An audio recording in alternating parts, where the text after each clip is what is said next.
Tailor ಅಣ್ಣ ನಮಸ್ಕಾರ. 2 dress ಹೊಲಿಸ್ಬೇಕು ಸರಿನಾ? ಈ ರೀತಿ ಒಂದ್ರಲ್ಲಿ ಪಫ್ ಸ್ಲೀವ್ಸ್ ದಾರದ ಜೊತೆ, ಇನ್ನೊಂದು ಸಲ್ವಾರ್ ನಲ್ಲಿ ಮಸ್ತ್ ಆಗಿರೋ ಸೈಡ್ ಪ್ಲೀಟ್ಸ್ ಇಟ್ಬಿಡಿ. ಶರ್ಟ್ ಅನ್ನು ಪೂರ್ತಿ ಶಾರ್ಟ್ ಲೆಂತ್ ಇಡಿ ಕ್ರಾಸ್ ಪ್ರಿಂಟರ್ ಜೊತೆ. ದುಪ್ಪಟ್ಟದಲ್ಲಿ ಸ್ಕ್ಯಾಲಪ್ಸ್ ಮತ್ತೆ ಅದರಲ್ಲಿ ಮಸ್ತ್ ಆಗಿರೋ ಫ್ಯಾನ್ಸಿ ಲೇಸ್ ಇಡಿ. ಆದ್ರೆ ಟೈಲರ್ ಅಣ್ಣ 4 ದಿನದಲ್ಲಿ ಪಾರ್ಟಿ ಇದೆ, ರೆಡಿ ಆಗ್ಬೋದಲ್ಲ ಪಕ್ಕ? ಆಗ್ಬೋದು. ಹೇಗೆ? Just looking like a wow. Fashion ಬದಲಾಗುತ್ತೆ ಯಾವಾಗಲೂ. ಉಷಾ ಯಾವಾಗಲೂ.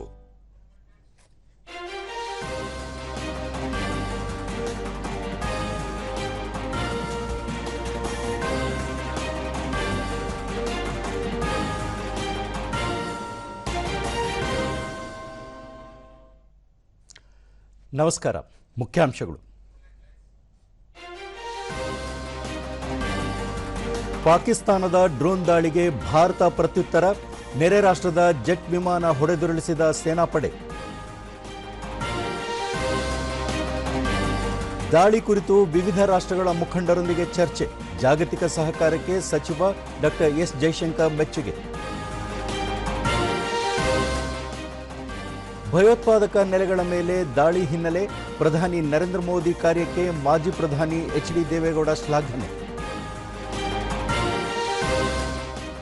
ಹಾಗೂ ಅಕ್ರಮ ಗಣಿಗಾರಿಕೆಯಲ್ಲಿ ಆರೋಪ ಸಾಬೀತು, ಜನಾರ್ದನ್ ರೆಡ್ಡಿ ಶಾಸಕತ್ವ ರದ್ದುಗೊಳಿಸಿದ ಸರ್ಕಾರ. ವಾರ್ತೆಗಳ ವಿವರ. ಭಾರತದ ದಾಳಿಗೆ ಪ್ರತಿಕಾರವಾಗಿ ಭಾರತೀಯ ಸೇನಾ ನೆಲೆಯನ್ನೇ ಗುರಿಯಾಗಿಸಿಕೊಂಡು ಪಾಕಿಸ್ತಾನ ನಡೆಸಿದ ಡ್ರೋನ್ ದಾಳಿಯನ್ನು ಭಾರತೀಯ ಸೇನಾಪಡೆ ಹೊಡೆದುರುಳಿಸಿದೆ. ನಿನ್ನೆ ರಾತ್ರಿ ನಡೆಸಿದ ದಾಳಿಗೆ ಭಾರತ ಸೇನಾಪಡೆಯು ತಕ್ಕ ಪ್ರತ್ಯುತ್ತರ ನೀಡಿದೆ. ಜಮ್ಮು ವಾಯುನೆಲೆ, ಜೈಸಲ್ಮೇರ್, ಪಠಾಣ್ಕೋಟ್, ಅಕ್ನೂ, ರಜೌರಿ, ಪೂಂಚ್, ತಂಗಹಾರ್ ಸೇರಿದಂತೆ ಗಡಿ ಸಮೀಪದ ಹಲವಾರು ಪ್ರದೇಶಗಳ ಮೇಲೆ ಪಾಕಿಸ್ತಾನ ಡ್ರೋನ್ ದಾಳಿಗೆ ಯತ್ನಿಸಿದೆ. ಆದರೆ ಇದನ್ನು ಭಾರತೀಯ ಸೇನೆ ವಿಫಲಗೊಳಿಸಿದೆ. ಅಲ್ಲದೆ ಪಾಕಿಸ್ತಾನದ ಫೈಟರ್ ಜೆಟ್ F-16 ಅನ್ನು ಭಾರತೀಯ ಸೇನಾಪಡೆ ಧ್ವಂಸಗೊಳಿಸಿದೆ ಎನ್ನುವ ಮಾಹಿತಿ ಲಭ್ಯವಾಗಿದೆ. ಪ್ರಮುಖವಾಗಿ ಚೆನಿಹಿಮ್ಮತ್, RS ಪುರ, ಜಮ್ಮುವಿನ 3 ಕಡೆಯಲ್ಲಿ ಪಾಕಿಸ್ತಾನ ಡ್ರೋನ್ ದಾಳಿಗೆ ಯತ್ನ ಮಾಡಿದೆ. ಅಂತಾರಾಷ್ಟ್ರೀಯ ಗಡಿಯಲ್ಲಿ ಪಾಕಿಸ್ತಾನದಿಂದ ಗುಂಡಿನ ದಾಳಿ ಕೂಡ ಮುಂದುವರೆದಿದೆ. ಈ ಬಿಗುವಿನ ವಾತಾವರಣದಲ್ಲಿ ಜಮ್ಮುವಿನಾದ್ಯಂತ ವಾಯುದಾಳಿ ಸೈರನ್ ಮೊಳಗಿದೆ. ಪಾಕಿಸ್ತಾನದಿಂದ ಕಳುಹಿಸಲಾದ ಕ್ಷಿಪಣಿ ಡ್ರೋನ್ಗಳನ್ನು ಭಾರತೀಯ ಸೇನೆ ಧ್ವಂಸಗೊಳಿಸಿದೆ. ಪಾಕಿಸ್ತಾನದ 1 F-16, 2 JF-17 ಫೈಟರ್ ಜೆಟ್ಗಳನ್ನು ಧ್ವಂಸ ಮಾಡಲಾಗಿದೆ. ಶ್ರೀನಗರದ ಏರ್ಪೋರ್ಟ್ನಲ್ಲಿ ಹೈ ಅಲರ್ಟ್ ಘೋಷಣೆ ಮಾಡಲಾಗಿದೆ. ಪಂಜಾಬ್ನ ಹೊಸಿಯಾರ್ಪುರದ ಮೇಲೂ ಪಾಕಿಸ್ತಾನದಿಂದ ಡ್ರೋನ್ ದಾಳಿಗೆ ಯತ್ನಿಸಿದೆ. ಇದನ್ನು ಸಹ ಭಾರತ ಸೇನೆ ವಿಫಲಗೊಳಿಸಿದೆ. ಪಾಕಿಸ್ತಾನ ಭಾರತದ ವಿವಿಧೆಡೆ ನಡೆಸಿದ ವಾಯುದಾಳಿ ಯತ್ನ ವಿಫಲಗೊಂಡಿದೆ. ಹೀಗಾಗಿ ಪಠಾಣ್ಕೋಟ್, ಜೈಸಲ್ಮೇರ್ ಸೇರಿದಂತೆ ಭಾರತದ ಎಲ್ಲ ವಾಯುನೆಲೆ ಸುರಕ್ಷಿತವಾಗಿವೆ ಎನ್ನುವ ಮಾಹಿತಿ ಲಭ್ಯವಾಗಿದೆ.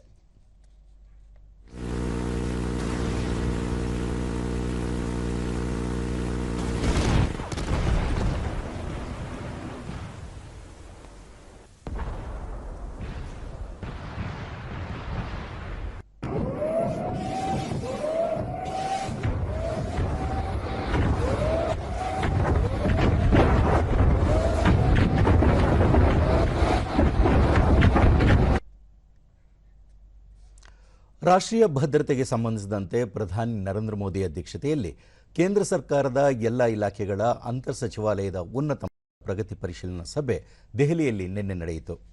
ಸಭೆಯಲ್ಲಿ ಸಂಪುಟ ಕಾರ್ಯದರ್ಶಿ, ಪ್ರಧಾನಮಂತ್ರಿ ಕಚೇರಿಯ ಹಿರಿಯ ಅಧಿಕಾರಿಗಳು ಮತ್ತು ರಕ್ಷಣಾ, ಗೃಹ ವ್ಯವಹಾರ, ವಿದೇಶಾಂಗ ವ್ಯವಹಾರ, ಮಾಹಿತಿ ಮತ್ತು ಪ್ರಸಾರ, ವಿದ್ಯುತ್, ಆರೋಗ್ಯ ಮತ್ತು ದೂರಸಂಪರ್ಕ ಸೇರಿದಂತೆ ಪ್ರಮುಖ ಸಚಿವಾಲಯಗಳ ಕಾರ್ಯದರ್ಶಿಗಳು ಉಪಸ್ಥಿತರಿದ್ದರು. ಇತ್ತೀಚಿನ ಬೆಳವಣಿಗೆಗಳ ಹಿನ್ನೆಲೆಯಲ್ಲಿ ಪರಿಸ್ಥಿತಿಯನ್ನು ನಿಭಾಯಿಸಲು ಸಚಿವಾಲಯಗಳು ರೂಪಿಸಿರುವ ಯೋಜನೆಗಳು ಮತ್ತು ಸಿದ್ಧತೆಗಳ ಬಗ್ಗೆ ಪ್ರಧಾನಿ ಪರಿಶೀಲನೆ ನಡೆಸಿದರು.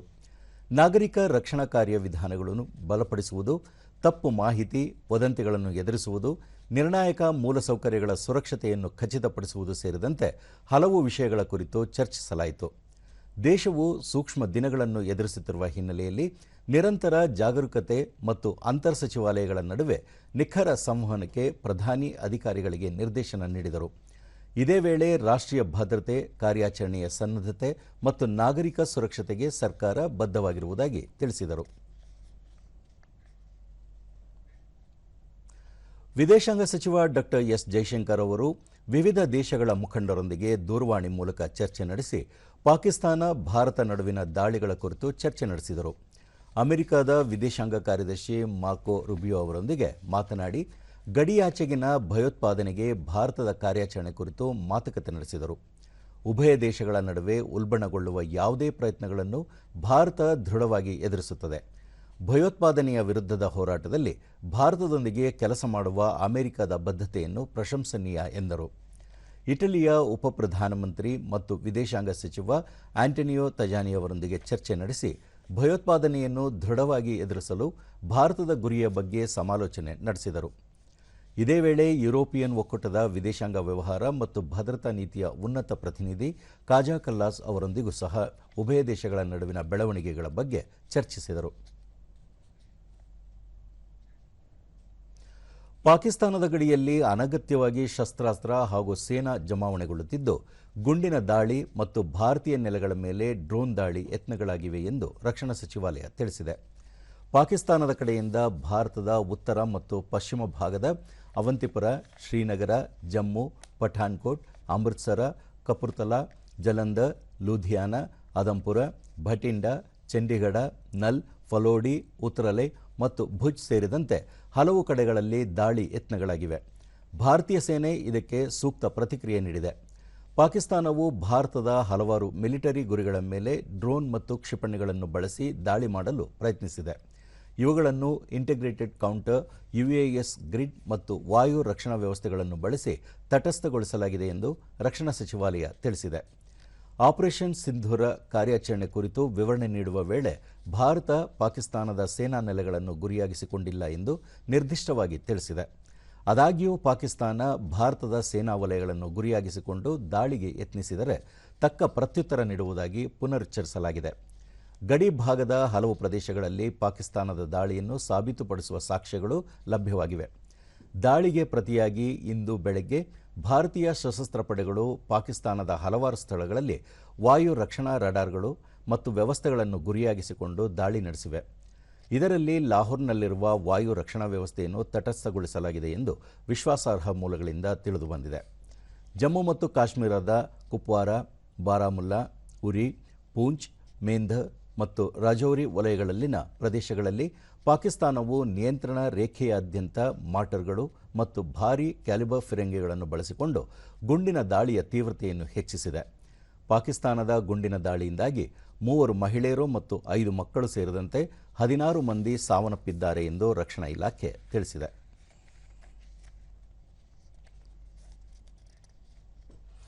ಆಪರೇಷನ್ ಸಿಂಧು ಪಾಕಿಸ್ತಾನದ ಯಾವುದೇ ಸೇನೆ ಅಥವಾ ನಾಗರಿಕರನ್ನು ಗುರಿಯಾಗಿಸಿಕೊಂಡಿರಲಿಲ್ಲ. ನಮ್ಮ ಸೇನೆ ಕೇವಲ ಉಗ್ರರ ನೆಲೆಗಳಷ್ಟೇ ಧ್ವಂಸಗೊಳಿಸಿದೆ. ಆದರೂ ಪಾಕಿಸ್ತಾನ ಈ ಬಗ್ಗೆ ತಪ್ಪು ಸಂದೇಶ ನೀಡುತ್ತಿದೆ ಎಂದು ವಿದೇಶಾಂಗ ಕಾರ್ಯದರ್ಶಿ ವಿಕ್ರಮ್ ಮಿಸ್ರಿ ಹೇಳಿದ್ದಾರೆ. ದೆಹಲಿಯಲ್ಲಿ ನಿನ್ನೆ ನಡೆದ ಸುದ್ದಿಗೋಷ್ಠಿಯಲ್ಲಿ ಅವರು ಏಪ್ರಿಲ್ 22ರಂದು ಪಹಲ್ಗಾಮ್ನಲ್ಲಿ ನಡೆದ ಉಗ್ರರ ದಾಳಿಗೆ ಪ್ರತಿಯಾಗಿ ಭಾರತ ಈ ಹೆಜ್ಜೆಯನ್ನು ಇಟ್ಟಿದೆ. ಪಾಕಿಸ್ತಾನ ಬೆಂಬಲಿತ ಲಷ್ಕರ್-ಇ-ತೊಯ್ಬಾ ಪಹಲ್ಗಾಮ್ ದಾಳಿಯ ಹಿಂದೆ ಇರುವುದನ್ನು ಖಚಿತಪಡಿಸಿಕೊಂಡ ಬಳಿಕ ಹಾಗೂ ಇದರ ಹೊಣೆಯನ್ನು ಉಗ್ರ ಸಂಘಟನೆ ಹೊತ್ತುಕೊಂಡ ಬಳಿಕವಷ್ಟೇ ಭಾರತ ಸರ್ಕಾರ ಸಿಂಧೂರ್ ಕಾರ್ಯಾಚರಣೆ ನಡೆಸಿದೆ.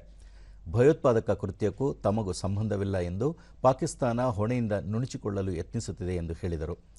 ಪಾಕಿಸ್ತಾನದಲ್ಲಿ ಭಯೋತ್ಪಾದಕರು ಇಲ್ಲ ಎಂದು ಅಲ್ಲಿಯ ಸಚಿವರು ನಿನ್ನೆ ಕೂಡ ಹೇಳಿದ್ದಾರೆ. ಆದರೆ ಭಯೋತ್ಪಾದನೆಯ ಹಿಂದೆ ಇರುವ ಶಕ್ತಿಯ ಬಗ್ಗೆ ಭಾರತ ಮಾತ್ರವಲ್ಲದೆ ಇಡೀ ವಿಶ್ವಕ್ಕೆ ಅರಿವಿದೆ ಎಂದಿದ್ದಾರೆ. ಪಾಕಿಸ್ತಾನವು ಭಾರತದ ಸಿಖ್ ಸಮುದಾಯ ಮತ್ತು ಗುರುದ್ವಾರವನ್ನು ಗುರಿಯಾಗಿಸಿಕೊಂಡು ದಾಳಿ ನಡೆಸಿದೆ. ಒಟ್ಟು 16 ಮಂದಿ ಮೃತಪಟ್ಟಿದ್ದಾರೆ. 59 ಜನರಿಗೆ ಗಾಯಗಳಾಗಿವೆ. ಪಾಕಿಸ್ತಾನವು ಹೀಗೆ ತನ್ನ ದಾಳಿಯನ್ನು ಮುಂದುವರೆಸಿದ್ದೇ ಆದರೆ ತಕ್ಕ ಉತ್ತರ ಕೊಡುವ ಅಗತ್ಯ ಕಂಡುಬರುತ್ತಿದೆ ಎಂದು ವಿದೇಶಾಂಗ ಕಾರ್ಯದರ್ಶಿ ವಿಕ್ರಮ್ ಮಿಸ್ರಿ ಹೇಳಿದರು. ಸಿಂಧೂ ನದಿ ನೀರು ಒಪ್ಪಂದದ ಬಗ್ಗೆ ಪ್ರತಿಕ್ರಿಯಿಸಿದ ವಿಕ್ರಮ್ ಮಿಸ್ರಿ, ಪಾಕಿಸ್ತಾನ ಪದೇ ಪದೇ ಭಯೋತ್ಪಾದನಾ ಕೃತ್ಯ ನಡೆಸುತ್ತಿದ್ದರೂ ಇಷ್ಟು ಸುದೀರ್ಘ ಅವಧಿಯವರೆಗೆ ಭಾರತ ಅದನ್ನು ಸಹಿಸಿಕೊಂಡು ಬಂದಿದೆ. ಆದರೆ ಈ ಒಪ್ಪಂದವು 50-60 ವರ್ಷಗಳಷ್ಟು ಹಳೆಯದಾಗಿದ್ದು ಅದರಲ್ಲಿ ಕೆಲವೊಂದು ಬದಲಾವಣೆಗಳ ಅಗತ್ಯವಿತ್ತು. ತಂತ್ರಜ್ಞಾನ ಸೇರಿದಂತೆ ಕೆಲವು ಬದಲಾವಣೆಗೆ ಪಾಕಿಸ್ತಾನ ಒಪ್ಪಿಕೊಂಡಿರಲಿಲ್ಲ. ಭಾರತದ ಮನವಿಗೆ ಅದು ಸ್ಪಂದಿಸಲಿಲ್ಲ ಎಂದು ಹೇಳಿದರು. Secondly, I want to invite your attention to the involvement of the group calling itself the Resistance Front in these attacks. I pointed this out yesterday that this is a group that is a known front for the well-known Pakistan-based terrorist organization, Lashkar-e-Taiba. The group has been reported earlier. I mentioned to you about the Indian authorities providing information to the UN 1267 Sanctions Monitoring Committee. And in fact, we are going to be meeting with the team again very soon, and we will be providing an update to the information that we have provided earlier. But what is interesting, दिलचस्प बात यह है कि संयुक्त राष्ट्र की सुरक्षा समिति में जब पहलगाम के हमले को लेके एक प्रेस वक्तव्य जारी करने की बात चल रही थी, तो आप सोचिए किस देश ने टीआरएफ का, द रेजिस्टेंस फ्रंट का उसमें मेंशन किया जाना, उसको अपोज किया, पाकिस्तान ने. This was after the fact that the TRF claimed responsibility for this attack not once but twice within a few hours after the incident on the 22nd of April and then again on the morning of 23rd April. And it is perhaps only after the full gravity of the incident was realized by its masters and handlers across the border that it was managed to back off from this claim. Obviously, that retraction doesn't convince anybody. तीसरी चीज जो मैं आपसे कहना चाह रहा था, और कर्नल कुरैशी और विंग कमांडर सिंह ने कल भी बड़े स्पष्ट शब्दों में और आज भी आपसे ये बात साझा की है. जो भारतीय रिस्पॉन्स है वो नॉन एस्केलेटरी है, प्रिसाइज है, सटीक है, मेजर्ड है और कंसिडर्ड है. Our intention has not been to escalate matters. We are only responding to the original escalation, as I said, and our response has been targeted, precise, controlled and measured. Only no military targets have been selected. Only terrorist infrastructure in Pakistan has been hit. 7 से 8 मई 2025 operation ಸಿಂಧೂರದ ನೇತೃತ್ವ ವಹಿಸಿದ kernel Sophia Qureshi ಮತ್ತು wing commander ವ್ಯುಮಿಕಾ Singh, ಪಾಕಿಸ್ತಾನವು ಉತ್ತರ ಮತ್ತು ಪಶ್ಚಿಮ ಭಾರತದ ಹಲವಾರು ಮಿಲಿಟರಿ ಗುರಿಗಳ ಮೇಲೆ ಡ್ರೋನ್ಗಳು ಮತ್ತು ಕ್ಷಿಪಣಿಗಳನ್ನು ಬಳಸಿ ದಾಳಿ ಮಾಡಲು ಪ್ರಯತ್ನಿಸಿದ್ದು, ಇವುಗಳನ್ನು ಇಂಟಿಗ್ರೇಟೆಡ್ ಕೌಂಟರ್ ಯುಎಎಸ್ ಗ್ರಿಡ್ ಮತ್ತು ವಾಯು ರಕ್ಷಣಾ ವ್ಯವಸ್ಥೆಗಳು ತಟಸ್ಥಗೊಳಿಸಿದೆ. ಹಲವಾರು ಕಡೆಗಳಲ್ಲಿ ಪಾಕಿಸ್ತಾನವು ನಾಗರಿಕರನ್ನು ಗುರಿಯಾಗಿಸಿಕೊಂಡು ದಾಳಿ ನಡೆಸಿದೆ ಎಂದರು. और मिसाइलों से हमला करने का प्रयास किया. इन हमलों को इंटीग्रेटेड काउंटर यूएएस ग्रिड और वायु रक्षा प्रणालियों द्वारा निष्क्रिय कर दिया गया. इन हमलों का मलबा कई स्थानों से बरामद हुआ, जो कि पाकिस्तानी हमलों का प्रमाण है. Pakistan attempted to engage a number of military targets in northern and western India using drones and missiles. These places included Avantipura, Srinagar, Jammu, Pathankot, Amritsar, Kapurthala, Nal, Jalandhar, Ludhiana, Adampur, Bhatinda, Chandigarh, Uttarlai and Bhuj. These were neutralized by the integrated counter unmanned aerial system and other air defense systems. The debris of these attacks is now being recovered from a number of locations that prove the Pakistani attacks. Pahalgam ದಾಳಿಯ ಬಳಿಕ ಪ್ರಧಾನಿ ನರೇಂದ್ರ ಮೋದಿ ವಿದೇಶದ ಪ್ರವಾಸ ರದ್ದುಗೊಳಿಸಿರುವುದು ಮತ್ತು Saudi ಪ್ರವಾಸ ಮೊಟಕುಗೊಳಿಸಿರುವುದು ಸೇರಿದಂತೆ ಕೇಂದ್ರ ಸರ್ಕಾರ ಕೈಗೊಂಡ ಜವಾಬ್ದಾರಿಯುತ ಕ್ರಮಗಳ ಬಗ್ಗೆ ಮಾಜಿ ಪ್ರಧಾನಿ ಎಚ್.ಡಿ. ದೇವೇಗೌಡ ಪ್ರಧಾನಿ ನರೇಂದ್ರ ಮೋದಿಗೆ ಬರೆದ ಪತ್ರದಲ್ಲಿ ಮೆಚ್ಚುಗೆ ವ್ಯಕ್ತಪಡಿಸಿದ್ದಾರೆ. ಕಳೆದ ಕೆಲವು ವಾರಗಳಿಂದ ಒತ್ತಡ ಹೆಚ್ಚಿದೆ. ಆದರೆ ಈ ಎಲ್ಲ ಒತ್ತಡ ಸಂದರ್ಭಗಳನ್ನು ನಿಭಾಯಿಸಲು ನಿಮ್ಮಲ್ಲಿನ ಆಧ್ಯಾತ್ಮಿಕ ಶಕ್ತಿಯಿಂದ ಸಾಧ್ಯವಾಗಿದೆ.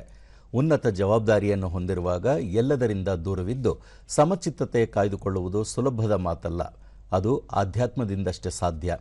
ಕೆಲವು ದಿನಗಳಲ್ಲಿ ಆ ಶಕ್ತಿ ನಿಮ್ಮಲ್ಲಿ ಇದೆ ಎಂಬುದನ್ನು ನೀವು ತೋರಿಸಿದ್ದೀರಿ ಎಂದು ದೇವೇಗೌಡ ಪ್ರಧಾನಿ ನರೇಂದ್ರ ಮೋದಿಯವರ ಗಟ್ಟಿ ನಿಲುವುಗಳನ್ನು ಶ್ಲಾಘಿಸಿದ್ದಾರೆ. ಭಾರತವು ಶಾಂತಿಪ್ರಿಯ ರಾಷ್ಟ್ರವಾಗಿದೆ ಮತ್ತು ಯಾವಾಗಲೂ ಜಗತ್ತಿನಲ್ಲಿ ಸಕಾರಾತ್ಮಕತೆಯ ಬೆಳಕನ್ನು ಹರಡಿದೆ. ಆದರೆ ಯಾರಾದರೂ ರಾಷ್ಟ್ರದ ಶಾಂತಿಪ್ರಿಯತೆಯನ್ನೇ ನಮ್ಮ ದೌರ್ಬಲ್ಯವೆಂದು ನೋಡಿದರೆ ನಾವು ಎಂತಹ ಸಮರ್ಥರು ಎಂಬುದನ್ನು ಪ್ರಧಾನಿ ನರೇಂದ್ರ ಮೋದಿಯವರು ತೋರಿಸಿಕೊಟ್ಟಿದ್ದಾರೆ ಎಂದು ತಿಳಿಸಿದ್ದಾರೆ.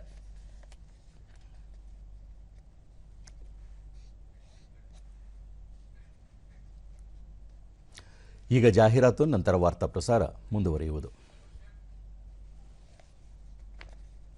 ಟೈಲರ್ ಅಣ್ಣ ನಮಸ್ಕಾರ. 2 ಡ್ರೆಸ್ ಹೊಲಿಸಬೇಕು, ಸರಿನಾ? ಈ ರೀತಿ ಒಂದರಲ್ಲಿ ಪಫ್ ಸ್ಲೀವ್ಸ್ ದಾರದ ಜೊತೆ, ಇನ್ನೊಂದು ಸಲ್ವಾರ್ ನಲ್ಲಿ ಮಸ್ತ್ ಆಗಿರೋ ಸೈಡ್ ಪ್ಲೀಟ್ಸ್ ಇಟ್ಬಿಡಿ. ಶರ್ಟ್ ಅನ್ನು ಪೂರ್ತಿ ಶಾರ್ಟ್ ಲೆಂತ್ ಇಡಿ, ಕ್ರಾಸ್ ಪ್ರಿಂಟರ್ ಜೊತೆ ದುಪ್ಪಟ್ಟದಲ್ಲಿ ಸ್ಕ್ಯಾಲಪ್ಸ್ ಮತ್ತೆ ಅದರಲ್ಲಿ ಮಸ್ತ್ ಆಗಿರೋ ಫ್ಯಾನ್ಸಿ ಲೇಸ್ ಇಡಿ. ಆದ್ರೆ ಟೈಲರ್ ಅಣ್ಣ 4 ದಿನದಲ್ಲಿ ಪಾರ್ಟಿ ಇದೆ, ರೆಡಿ ಆಗ್ಬೋದಲ್ಲ? ಪಕ್ಕ ಆಗ್ಬೋದು. ಹೇಗೆ? Just looking like a wow. Fashion ಬದಲಾಗುತ್ತೆ ಯಾವಾಗಲೂ. ಉಷಾ ಯಾವಾಗಲೂ. ಭಾರತ ಮತ್ತು ಪಾಕಿಸ್ತಾನ ದೇಶಗಳು ಸಂಘರ್ಷ ನಿಲ್ಲಿಸಬೇಕು ಎಂದು ಅಮೆರಿಕ ಅಧ್ಯಕ್ಷ ಡೊನಾಲ್ಡ್ ಟ್ರಂಪ್ ಕರೆ ನೀಡಿದ್ದು, ಅಗತ್ಯವಿದ್ದರೆ ಯಾವುದೇ ಸಹಾಯ ಮಾಡಲು ಸಿದ್ಧವಿರುವುದಾಗಿ ತಿಳಿಸಿದ್ದಾರೆ. ಎರಡೂ ದೇಶಗಳ ನಡುವಿನ ಉದ್ವಿಗ್ನತೆಯು ಭಯಾನಕ.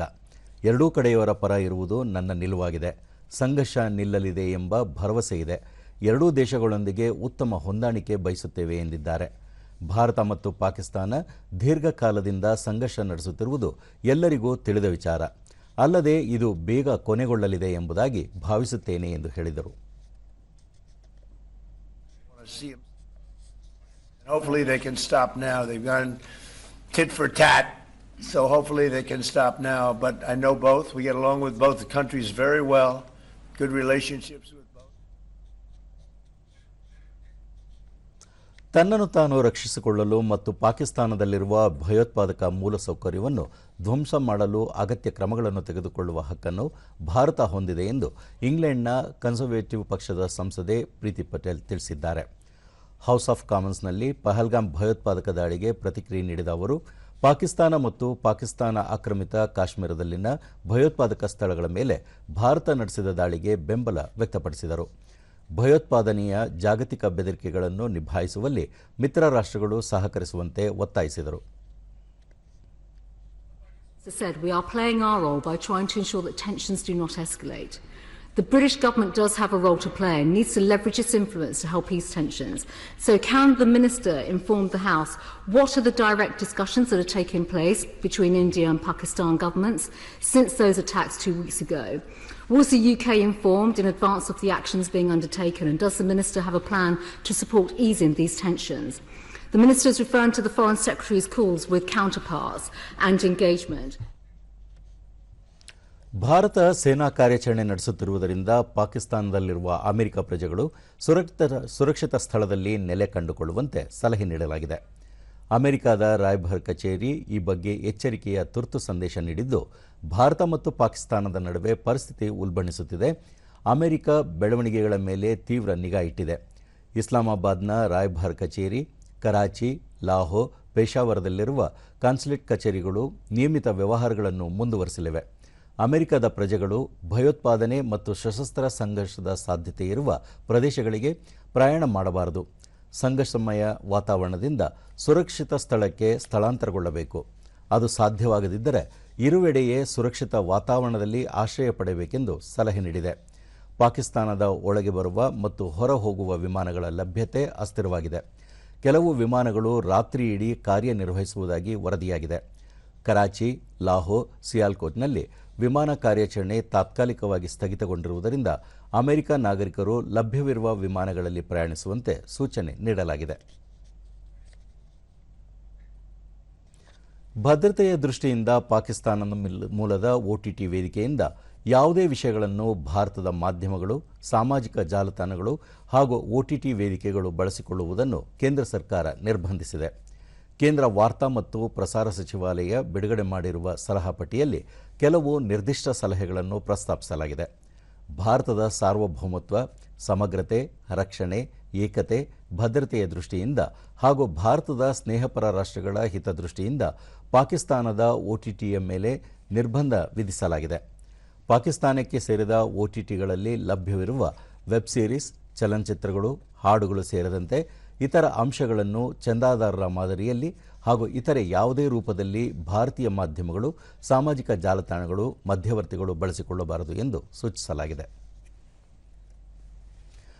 ಕೇಂದ್ರ ಪ್ರವಾಸೋದ್ಯಮ ಸಚಿವ ಗಜೇಂದ್ರ ಸಿಂಗ್ ಶೇಖಾವತ್ ನಿನ್ನೆ ಕೊಲ್ಲೂರು ಮೂಕಾಂಬಿಕಾ ದೇವಸ್ಥಾನಕ್ಕೆ ಭೇಟಿ ನೀಡಿ ವಿಶೇಷ ಪೂಜೆ ಸಲ್ಲಿಸಿದರು. ನಂತರ ಕೊಲ್ಲೂರಿನಲ್ಲಿ ಪ್ರವಾಸೋದ್ಯಮ ಅಭಿವೃದ್ಧಿ ಕುರಿತು ಅಧಿಕಾರಿಗಳೊಂದಿಗೆ ಸಮಾಲೋಚನೆ ನಡೆಸಿದರು. ಪ್ರವಾಸಿ ಆಕರ್ಷಣೆ ತಾಣಗಳ ಬಗ್ಗೆ ಮಾಹಿತಿ ಪಡೆದರು. ಈ ಸಂದರ್ಭದಲ್ಲಿ ಸಂಸದ ಬಿವೈ ರಾಘವೇಂದ್ರ, ಶಾಸಕ ಗುರುರಾಜ್ ಗಂಟಿಹೊಳೆ, ಉಡುಪಿ ಜಿಲ್ಲಾಧಿಕಾರಿ ಡಾಕ್ಟರ್ ವಿದ್ಯಾಕುಮಾರಿ, ಕುಂದಾಪುರ ಉಪವಿಭಾಗಾಧಿಕಾರಿ ರಶ್ಮಿ ಎಸ್ಆರ್ ಮತ್ತಿತರರು ಉಪಸ್ಥಿತರಿದ್ದರು.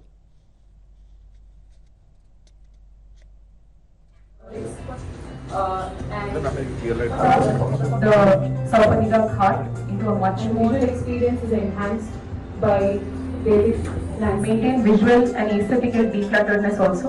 So we have proposed. ಬಳಿಕ ಉಡುಪಿಯ ತ್ರಾಸಿ ಮರವಂತೆ ಸಮುದ್ರ ತೀರ ವೀಕ್ಷಣೆ ಮಾಡಿದರು. ಆನಂತರ ಮರವಂತೆಯಲ್ಲಿ ಸ್ಕೈ ಡೈವಿಂಗ್ ಏರಿ ಸುತ್ತಮುತ್ತಲ ಪ್ರದೇಶದ ಸೊಬಗನ್ನು ಕಣ್ತುಂಬಿಕೊಂಡರು.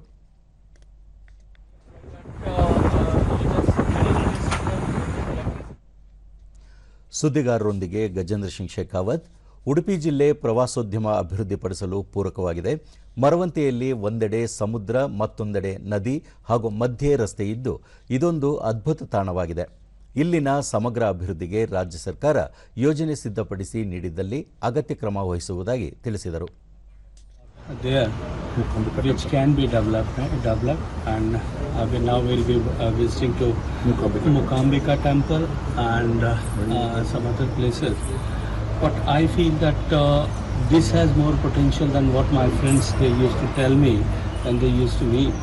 So, and I would request that a holistic plan is to be developed for this place, and through the state government, when that plan will come to us, certainly we are going to consider. Obulapuram ಅಕ್ರಮ ಗಣಿಗಾರಿಕೆ ಪ್ರಕರಣದಲ್ಲಿ ಶಾಸಕ ಜನಾರ್ದನ್ ರೆಡ್ಡಿ ದೋಷಿ ಎಂದು Hyderabad CBI ನ್ಯಾಯಾಲಯ ತೀರ್ಪು ನೀಡಿ 7 ವರ್ಷಗಳ ಜೈಲು ಶಿಕ್ಷೆಯನ್ನು ವಿಧಿಸಿದೆ. ಈ ಹಿನ್ನೆಲೆಯಲ್ಲಿ ಜನಾರ್ದನ್ ರೆಡ್ಡಿ ಶಾಸಕ ಸ್ಥಾನವನ್ನು ಕಳೆದುಕೊಂಡಿದ್ದಾರೆ. ನ್ಯಾಯಾಲಯದ ತೀರ್ಪು ಪ್ರಕಟವಾದ ತಕ್ಷಣದಿಂದಲೇ ಜಾರಿಗೆ ಬರುವಂತೆ ಜನಾರ್ದನ್ ರೆಡ್ಡಿ ಅವರನ್ನು ಶಾಸಕ ಸ್ಥಾನದಿಂದ ಮುಂದಿನ 6 ವರ್ಷಗಳ ಕಾಲ ಅನರ್ಹಗೊಳಿಸಿ ರಾಜ್ಯ ವಿಧಾನಸಭೆ ಆದೇಶ ಹೊರಡಿಸಿದೆ. ಈ ಅನರ್ಹತೆ ಜನಾರ್ದನ್ ರೆಡ್ಡಿ ಶಿಕ್ಷೆ ಮುಗಿಸಿ ಬಿಡುಗಡೆಯಾಗುವವರೆಗೆ ಅಥವಾ ಈ ಶಿಕ್ಷೆಗೆ ನ್ಯಾಯಾಲಯ ತಡೆ ನೀಡುವವರೆಗೆ ಇರಲಿದೆ ಎಂದು ಆದೇಶದಲ್ಲಿ ಉಲ್ಲೇಖಿಸಲಾಗಿದೆ. ನಿಯಮದ ಪ್ರಕಾರ ಯಾವುದೇ ಶಾಸಕ ಅಥವಾ ಸಂಸದ 3 ವರ್ಷ ಅಥವಾ ಅದಕ್ಕಿಂತ ಮೇಲ್ಪಟ್ಟು ಶಿಕ್ಷೆಗೆ ಗುರಿಯಾದರೆ ಶಾಸಕ ಸ್ಥಾನ ರದ್ದಾಗಲಿದೆ.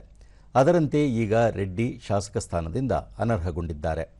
ಆಂಧ್ರಪ್ರದೇಶ ಮತ್ತು ಕರ್ನಾಟಕದ ಗಡಿ ಭಾಗಕ್ಕೆ ಹೊಂದಿಕೊಂಡ ಹಿರೇಹಾಳ್ ಮತ್ತು ಸಿದ್ದಾಪುರ ಬಳಿಯ ಓಬಳಾಪುರಂ ಬೆಟ್ಟದಲ್ಲಿ ಅದಿರನ್ನು ಅಕ್ರಮವಾಗಿ ಗಣಿಗಾರಿಕೆ ಮಾಡಲಾಗಿತ್ತು. 29 ಲಕ್ಷ ಟನ್ ಅದಿರನ್ನು ಲೂಟಿ ಮಾಡಿ 884 ಕೋಟಿ ರೂಪಾಯಿ ಆದಾಯ ಪಡೆದಿದ್ದರು. ಸುಮಾರು 13 ವರ್ಷಗಳ ಕಾಲ ವಿಚಾರಣೆ ನಡೆದಿತ್ತು. 3,000ಕ್ಕೂ ಹೆಚ್ಚು ದಾಖಲೆಗಳ ಪರಿಶೀಲನೆ ಹಾಗೂ 219 ಸಾಕ್ಷಿಗಳ ವಿಚಾರಣೆ ಮಾಡಿತ್ತು. ಎಲ್ಲವನ್ನೂ ಪರಿಶೀಲಿಸಿದ ನ್ಯಾಯಾಲಯ ತೀರ್ಪು ಪ್ರಕಟಿಸಿ ಅಪರಾಧಿ ಎಂದು ಹೇಳಿ ಶಿಕ್ಷೆ ವಿಧಿಸಿದೆ. ಜನಾರ್ದನ್ ರೆಡ್ಡಿ ಅವರನ್ನು ಶಾಸಕ ಸ್ಥಾನದಿಂದ ಅನರ್ಹಗೊಳಿಸಲಾಗಿದೆ. ಈ ಬಗ್ಗೆ ವಿಧಾನಸಭೆಯ ಕಾರ್ಯದರ್ಶಿಗಳು ಅಧಿಕೃತ ಮಾಹಿತಿ ನೀಡಿದ್ದು ವಿಧಾನಸಭೆಯ ಸಂಖ್ಯಾಬಲ 223ಕ್ಕೆ ಕುಸಿದಿದೆ. ಪಾಕಿಸ್ತಾನ ಭಾರತ ನಡುವಿನ ದಾಳಿಗಳ ಹಿನ್ನೆಲೆಯಲ್ಲಿ ಭಾರತ ಸರ್ಕಾರವು ದೇಶದಲ್ಲಿ ಅಗತ್ಯ ಮುಂಜಾಗ್ರತಾ ಕ್ರಮಗಳನ್ನು ತೆಗೆದುಕೊಂಡಿದೆ. ಕೇಂದ್ರ ಸರ್ಕಾರವು ದೇಶದ ಎಲ್ಲ ರಾಜ್ಯಗಳಿಗೂ ಒಂದು ಪ್ರಮುಖ ಸೂಚನೆಗಳನ್ನು ನೀಡಿದೆ. ಈ ಹಿನ್ನೆಲೆಯಲ್ಲಿ ರಾಜ್ಯದ ಹಲವು ಭಾಗದಲ್ಲಿ ಹೈ ಅಲರ್ಟ್ ಘೋಷಿಸಲಾಗಿದೆ. ರಾಜ್ಯದ ಎಲ್ಲ 17 ಅಣೆಕಟ್ಟುಗಳ ಭದ್ರತೆ ವಿಚಾರವೂ ಸೇರಿದೆ. ದೇಶದ ಸದ್ಯದ ಪರಿಸ್ಥಿತಿ ಹಿನ್ನೆಲೆಯಲ್ಲಿ ರಾಜ್ಯ ಸರ್ಕಾರವು ಎಲ್ಲ 17 ಅಣೆಕಟ್ಟುಗಳ ಭದ್ರತೆ ಹೆಚ್ಚಿಸುವಂತೆ ಹಾಗೂ ವಿಶೇಷ ಭದ್ರತೆ ಕಲ್ಪಿಸುವಂತೆ ರಾಜ್ಯ ಸರ್ಕಾರವು ಆದೇಶ ಮಾಡಿದೆ. ರಾಜ್ಯ ಪೊಲೀಸ್ ಇಲಾಖೆಯೊಂದಿಗೆ ಸಮನ್ವಯತೆ ಕಾಪಾಡಿಕೊಂಡು ಹೆಚ್ಚಿನ ಭದ್ರತೆ ನೀಡಬೇಕು ಎಂದು ಸರ್ಕಾರ ಆದೇಶಿಸಿದೆ. ಮೈಸೂರಿನ ಸರಸ್ವತಿಪುರಂನಲ್ಲಿ ಆಯೋಜಿಸಿದ್ದ ಸುವರ್ಣ ಕರ್ನಾಟಕ ಸಂಭ್ರಮ 50ರ ಸಂಸ್ಕರಣ ಗ್ರಂಥ ಬಿಡುಗಡೆ ಸಮಾರಂಭವನ್ನು ಕೃಷಿ ಸಚಿವ ಎನ್ ಚೆಲುವರಾಯಸ್ವಾಮಿ ಉದ್ಘಾಟಿಸಿದರು. ನಂತರ ಸಂಸ್ಕರಣ ಗ್ರಂಥವನ್ನು ಬಿಡುಗಡೆಗೊಳಿಸಿದರು. ವಿವಿಧ ಕ್ಷೇತ್ರಗಳಲ್ಲಿ ಸಾಧನೆಗೈದಿರುವ ಸಾಧಕರನ್ನು ಸನ್ಮಾನಿಸಲಾಯಿತು. ಈ ಸಂದರ್ಭದಲ್ಲಿ ಮಾಜಿ ಸಚಿವ ಪಿಜಿಆರ್ ಸಿಂಧ್ಯಾ, ಶಾಸಕ ಹರೀಶ್ ಗೌಡ, ಪ್ರೊಫೆಸರ್ ಅರವಿಂದ ಮಾಲ್ಗತ್ತಿ, ಹಿರಿಯ ನಿವೃತ್ತ ಅರಣ್ಯ ಅಧಿಕಾರಿ ರಾಜು ಸೇರಿದಂತೆ ಇತರರು ಉಪಸ್ಥಿತರಿದ್ದರು. Shri professor S Shivarajappa. ಬಳಿಕ ಎನ್ ಚಲುವರಾಯಸ್ವಾಮಿ, ಕನ್ನಡ ಕಾರ್ಯಕ್ರಮಗಳು ಸಮಾಜಮುಖಿಯಾಗಿ ಕಾರ್ಯನಿರ್ವಹಿಸುವಲ್ಲಿ ಪ್ರಮುಖ ಪಾತ್ರ ವಹಿಸಿವೆ. ಎಲ್ಲರೂ ಸಹ ಕನ್ನಡವನ್ನು ಉಳಿಸಿ ಬೆಳೆಸಲು ಮುಂದಾಗಬೇಕು. ಸಾಹಿತ್ಯ ಕ್ಷೇತ್ರಕ್ಕೆ ಕನ್ನಡದ ಕೊಡುಗೆ ಅಪಾರವಾಗಿದೆ. ಕನ್ನಡ ಸಾಹಿತ್ಯವನ್ನು ನಾಡಿನಾದ್ಯಂತ ತಲುಪಿಸುವ ಕಾರ್ಯ ಮಾಡಬೇಕಿದೆ ಎಂದು ತಿಳಿಸಿದರು. ವಿಶ್ಲೇಷಣೆ ಮಾಡಿ ಹೇಳ್ತಾರೆ. ಸಿಂಧಿಯವರು ಬಹುಶಃ ಈ ಎಲ್ಲ ವಿಚಾರವನ್ನು ಬಹಳ ಚೆನ್ನಾಗಿ ಸುದೀರ್ಘ ಸ್ವತಂತ್ರ ಹೋರಾಟದಲ್ಲಿ ಅವರು ಜೈಲಲ್ಲಿ ಬಂದರು. ಅವರೇನು ನೇರವಾಗಿ ಈಗಿನ ರಾಜಕಾರಣಿಗಳಿಗೆ ಚುನಾವಣೆಯಲ್ಲಿ ಗೆದ್ದು ಬಂದವರಲ್ಲ. ಅವಾಗಿನ ರಾಜಕಾರಣ ಅಂದರೆ ಸ್ವತಂತ್ರದ ರಾಜಕಾರಣವನ್ನು ಹತ್ತಿರದಿಂದ ನೋಡಿದಂಥವ್ರು. ದೇಶದ ಅನೇಕ ಭಾಳಷ್ಟು ಶಿಸ್ತಿನ ರಾಜಕಾರಣವನ್ನು ಭಾಳ ನಮ್ಮ ಮಾಜಿ ಪ್ರಧಾನಿ ಚಂದ್ರಶೇಖರ್ ಅವ್ರ ಜೊತೆ ಸಂಪರ್ಕ ಇದ್ದಂಥವ್ರು. ಹಾಗಾಗಿ ಭಾಳಷ್ಟು ಅವ್ರಿಗೆ ಅನುಭವ ಇದೆ. ಹಾಗಾಗಿ ಅವರು ಮಾತನಾಡ್ತಾರೆ. ನಾನು ಹೆಚ್ಚು ಇದ್ರ ಬಗ್ಗೆ ವಿಶ್ಲೇಷಣೆ ಮಾಡಲಿಕ್ಕೆ ಹೋದರೆ ಒಂದು 10 ನಿಮಿಷ ಮಾತಾಡಬೇಕಾಗ್ತದೆ. ಮಧ್ಯದಲ್ಲಿ ನಾನು 1-2 ಮಾತಾಡ್ಬಿಡ್ಲಿಕ್ಕಾಗಲ್ಲ. ಟೋಟಲಿ ಈ ಸಮಾರಂಭಕ್ಕೆ ಅಟೆಂಡ್ ಮಾಡೋದೇ ನನಗೆ ಅತ್ಯಂತ ಸಂತೋಷ. ನನಗೆ ನಂಜು ಸ್ವಾಮಿಯವ್ರ ಕಾರ್ಯಕ್ರಮ ಅಂದ ತಕ್ಷಣ ನಮ್ಮ ತಿಪ್ಪೇಸ್ವಾಮಿ ಅಂತೇಳಿ ಹೇಳಿದರು. ಸೊ ಇಲ್ಲಪ್ಪ ಒಂದು 5 ನಿಮಿಷ ಬಂದು ಹೋಗ್ತೀನಿ ಅಂತೇಳಿ. PGR ಸಿಂಧ್ಯಾ, ಪೋಷಕರಲ್ಲಿ ಇಂಗ್ಲಿಷ್ ವ್ಯಾಮೋಹ ಹೆಚ್ಚಾಗಿದೆ. ಈ ಹಿನ್ನೆಲೆಯಲ್ಲಿ ಕನ್ನಡ ಹಾಗೂ ಸರ್ಕಾರಿ ಶಾಲೆಗಳಿಗೆ ದಾಖಲಾತಿಗಳು ಕಡಿಮೆಯಾಗುತ್ತಿವೆ. ಪಾಶ್ಚಿಮಾತ್ಯ ಭಾಷೆಗಳಲ್ಲಿ ವಿದ್ಯಾಭ್ಯಾಸ ಮಾಡುವುದರಿಂದ ಎಲ್ಲರಿಗೂ ವಿದೇಶದಲ್ಲಿ ನೌಕರಿ ಸಿಗುವುದಿಲ್ಲ ಎಂಬ ವಾಸ್ತವತೆಯನ್ನು ತಿಳಿಯಬೇಕಿದೆ. ನಾವೆಲ್ಲರೂ ಸಹ ಅದನ್ನು ಅರಿತು ನಮ್ಮ ಭಾಷೆ ಹಾಗೂ ಸಂಸ್ಕೃತಿಯನ್ನು ಉಳಿಸಿ ಬೆಳೆಸಲು ಮುಂದಾಗಬೇಕು ಎಂದರು. ಜರ್ಮನಿನಲ್ಲಿ ಕೆಲಸ ಸಿಗ್ತದ? ಇವ್ರಿಗೆಲ್ಲ ಚೈನಾ ದೇಶದಲ್ಲಿ ಕೆಲಸ ಸಿಗ್ತದೆ ಅನ್ಕೊಂಡಿದ್ದೀನಿ ನೀನು. ಈಗ ಇಂದಿನ ಪತ್ರಿಕೆಗಳ ಇಣುಕು ನೋಟ.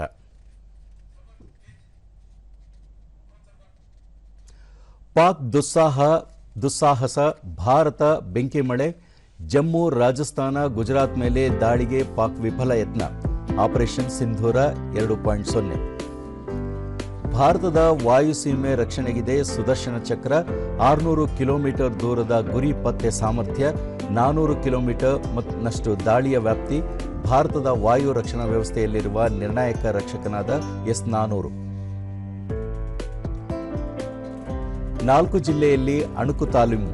ಇಂದು ರಾಯಚೂರಿನಲ್ಲಿ ಅಭ್ಯಾಸ, ನಾಳೆ ಮೈಸೂರು, ನಾಡಿದ್ದು ಮಂಡ್ಯದಲ್ಲಿ ಮಾಕ್ ಡ್ರಿಲ್. ಜಲಾಶಯಗಳಿಗೆ ಭದ್ರತೆ ಮತ್ತಷ್ಟು ಹೆಚ್ಚಳ, ಡ್ಯಾಂಗಳ ಬಳಿ ಭದ್ರತಾ ಸಿಬ್ಬಂದಿ ನಿಯೋಜನೆ, ತಪಾಸಣೆ ಬಿಗಿಗೊಳಿಸಲು ಸರ್ಕಾರದ ಸೂಚನೆ. ಮರ ಕಡಿತಕ್ಕೆ ಸಾರ್ವಜನಿಕರ ವಿರೋಧ, ಕಂಟೋನ್ಮೆಂಟ್ ನಿಲ್ದಾಣದ ಅಭಿವೃದ್ಧಿ ಕಾಮಗಾರಿ, 368 ಮರ ಕಡಿತಕ್ಕೆ ರೈಲ್ವೆ ಇಲಾಖೆ ಪ್ರಸ್ತಾವನೆ. ಇವು ಇಂದಿನ ಪತ್ರಿಕೆಗಳ ಸುದ್ದಿಗಳು. ಉಳಿದಂತೆ ಭಾರತ ಪಾಕ್ ಪ್ರಕ್ಷುಬ್ಧ, ಷೇರುಪೇಟೆ ತಲ್ಲಣ, ಹೂಡಿಕೆದಾರರಿಗೆ ಆತಂಕ, ಸೆನ್ಸೆಕ್ಸ್ ಚಂಚಲ, ಕೆಲವೇ ದಿನಗಳಲ್ಲಿ ಚೇತರಿಕೆ ಎಂದ ಹಣಕಾಸು ತಜ್ಞರು. ರಾಜ್ಯದ ವಿವಿಧೆಡೆ ಲೋಕಾಯುಕ್ತ ದಾಳಿ, ಕೋಟ್ಯಾಂತರ ರೂಪಾಯಿ ಮೌಲ್ಯದ ವಸ್ತು, ದಾಖಲೆ ಪತ್ರ ವಶ. 6 ಮೆಟ್ರೋ ನಿಲ್ದಾಣಗಳಲ್ಲಿ ಸಿಸಿಟಿವಿ ಕ್ಯಾಮೆರಾ, ಎಐ ತಂತ್ರಜ್ಞಾನ ಅಳವಡಿಕೆ, ನಿಲ್ದಾಣದ ಮುಂದಿರುವ ವಾಹನ ನಂಬರ್ ಪ್ಲೇಟ್ ಸೆರೆ. ಬಾಹ್ಯಾಕಾಶ ತಂತ್ರಜ್ಞಾನ ಉತ್ಪಾದನಾ ಪಾರ್ಕ್ ಸ್ಥಾಪನೆ, ರಾಜ್ಯ ಸರ್ಕಾರ ಇನ್ಫೋಸಿಸ್ ಒಪ್ಪಂದ. ನಾಳೆ ದೇಶಾದ್ಯಂತ ಕಾಮೆಡ್ಗೆ ಪರೀಕ್ಷೆ. ಕೊನೆಯಲ್ಲಿ ಮತ್ತೊಮ್ಮೆ ಮುಖ್ಯಾಂಶಗಳು. ಪಾಕಿಸ್ತಾನದ ಡ್ರೋನ್ ದಾಳಿಗೆ ಭಾರತ ಪ್ರತ್ಯುತ್ತರ, ನೆರೆ ರಾಷ್ಟ್ರದ ಜೆಟ್ ವಿಮಾನ ಹೊಡೆದುರುಳಿಸಿದ ಸೇನಾಪಡೆ. ದಾಳಿ ಕುರಿತು ವಿವಿಧ ರಾಷ್ಟ್ರಗಳ ಮುಖಂಡರೊಂದಿಗೆ ಚರ್ಚೆ, ಜಾಗತಿಕ ಸಹಕಾರಕ್ಕೆ ಸಚಿವ ಡಾಕ್ಟರ್ ಎಸ್ ಜೈಶಂಕರ್ ಮೆಚ್ಚುಗೆ. ಭಯೋತ್ಪಾದಕ ನೆಲೆಗಳ ಮೇಲೆ ದಾಳಿ ಹಿನ್ನೆಲೆ ಪ್ರಧಾನಿ ನರೇಂದ್ರ ಮೋದಿ ಕಾರ್ಯಕ್ಕೆ ಮಾಜಿ ಪ್ರಧಾನಿ ಎಚ್ ಡಿ ದೇವೇಗೌಡ ಶ್ಲಾಘನೆ. ಹಾಗೂ ಅಕ್ರಮ ಗಣಿಗಾರಿಕೆಯಲ್ಲಿ ಆರೋಪ ಸಾಬೀತು, ಜನಾರ್ದನ್ ರೆಡ್ಡಿ ಶಾಸಕತ್ವ ರದ್ದುಗೊಳಿಸಿದ ಸರ್ಕಾರ. ನಮ್ಮ ವಾರ್ತಾ ಪ್ರಸಾರವನ್ನು ನೀವು ಡಿಡಿ ಚಂದನ ನ್ಯೂಸ್, ಯೂಟ್ಯೂಬ್, ಎಕ್ಸ್ ಖಾತೆ, ಫೇಸ್ಬುಕ್ ಹಾಗೂ ಇನ್ಸ್ಟಾಗ್ರಾಂನಲ್ಲೂ ವೀಕ್ಷಿಸಬಹುದು. ನಮ್ಮ ಮುಂದಿನ ವಾರ್ತಾ ಪ್ರಸಾರ ಬೆಳಗ್ಗೆ 11 ಗಂಟೆಗೆ. ನಮಸ್ಕಾರ.